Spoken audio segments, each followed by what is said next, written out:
திருவள்ளூர் மாவட்டம் ஆர்கேபேட்டை வங்கனூரில் இருந்து திருவள்ளூர் நோக்கி தடம் எண் 97 என்ற அரசு பேருந்து ஒன்று சென்று கொண்டிருந்தது. அந்த பேருந்தில் வங்கனூரைச் சேர்ந்த 61 வயதான கார்த்திகேயன் என்பவர் பேருந்தின் வலதுபுறம் உள்ள இருக்கையில் அமர்ந்திருந்தார்.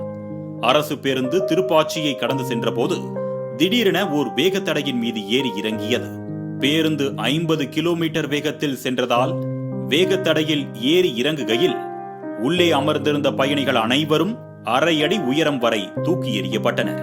இதில் கார்த்திகேயன் ஓங்கி அலறியதால் பிற பயணிகள் அனைவருமே திடுக்கிட்டு பார்த்தனர். அப்பொழுது கார்த்திகேயன் முதுகை பிடித்தவாறே ஐயோ அம்மா என கத்தி கதறிக் கொண்டிருந்தார்.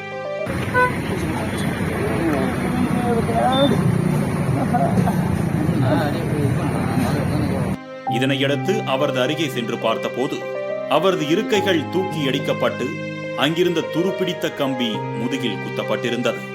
வலி தாங்க முடியாமல் அழுத கார்த்திகேயனை மீட்ட சக பயணிகள் ஆம்புலன்ஸை வரவழைத்தனர்.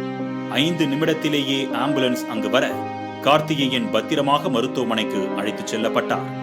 இதனைத் தொடர்ந்து உடைந்து விழுந்த இருக்கையை நடத்துனர் கயிறு போட்டு கட்டியதை தொடர்ந்து வழக்கம் போல பயணிகளோடு அந்த பேருந்து கிளம்பியது. மேற்கூரை பிரிந்தும் இருக்கைகள் பெயர்ந்தும் துருப்பிடித்த கம்பிகளோடு ஆபத்தான நிலையில் காணப்படும் இந்த பேருந்தால் இன்னும் என்னவெல்லாம் இரத்த காவு வாங்குமோ என்ற அதிர்ச்சியே அப்பகுதி மக்களின் மனதில் குடிபுகுந்துள்ளது.